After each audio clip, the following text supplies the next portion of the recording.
சென்னையில் ரயில் டிக்கெட் முன்பதிவு செய்வதில் மோசடி நடைபெறுவதாக வந்த புகார் குறித்து சோதனையிட வந்த பெங்களூருவைச் சேர்ந்த சிபிஐ அதிகாரிகளை அந்த நிறுவனத்தினர் தாக்கிய சம்பவம் பரபரப்பை ஏற்படுத்தியுள்ளது. இதுகுறித்த கூடுதல் விவரங்களை தருகிறார் எமது செய்தியாளர் ராமச்சந்திரன். சென்னை அண்ணா நகர் 2வது அவென்யூ தெருவில் அண்ணா நகர் பிளாசா என்ற பெயரில் தனியார் வணிக வளாகம் செயல்பட்டு வருகிறது. இங்கு முதல் தளத்தில் எஸ்கே ரியல் எஸ்டேட் என்ற பெயரில் பால சண்முகம் கடை ஒன்றை நடத்தி வருகிறார்.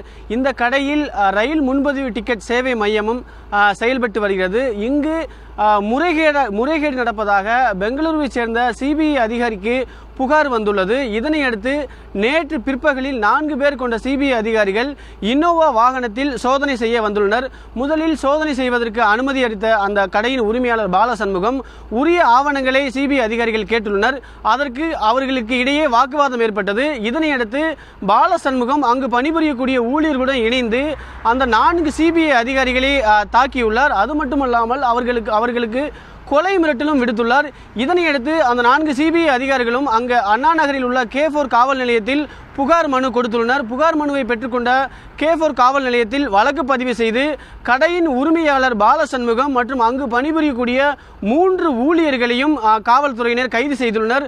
கைது செய்யப்பட்ட 4 பேரும் காலையில் நீதிமன்றத்தில் ஆஜர்படுத்தப்பட்டு புழல் மத்திய சிறையில் அடைக்கப்படும் என்றும் காவல்துறை தரப்பில் தெரிவிக்கப்பட்டுள்ளது.